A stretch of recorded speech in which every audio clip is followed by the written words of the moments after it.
Now let's look how our study of quadratic functions can be applied to physics. Suppose that we throw a ball off the roof of frost.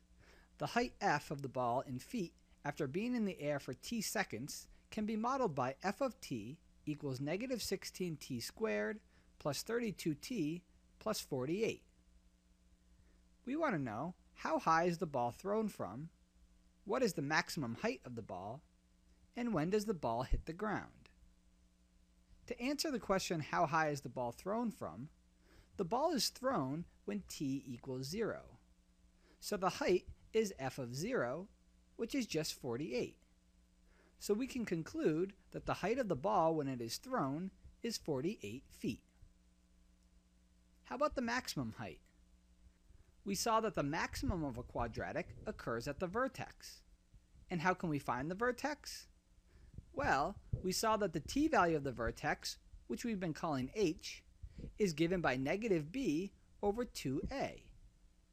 So the time of the maximum height is at h equals negative b over 2a, which is negative 32 over 2 times negative 16. This is negative 32 over negative 32, which is just 1. So we find that the maximum height happens at t equals 1.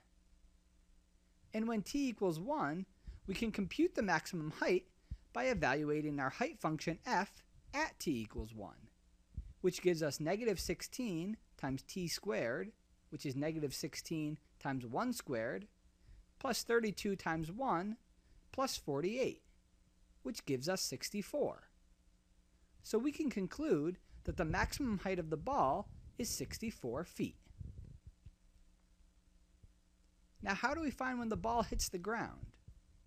Well, when the ball hits the ground, the height is 0, which means that f of t is 0 because f of t is our height. But we also know that f of t is given by negative 16t squared plus 32t plus 48. So to find t, we need to solve 0 equals negative 16 squared plus 32t plus 48. And we can solve this using the quadratic formula. When we solve it using the quadratic formula, we find that t is either negative 1 or 3. But our model is only for after the ball is thrown, so we need t to be bigger than or equal to 0, which means t equals negative 1 does not make sense in this application. So we can conclude that the ball hits the ground after 3 seconds.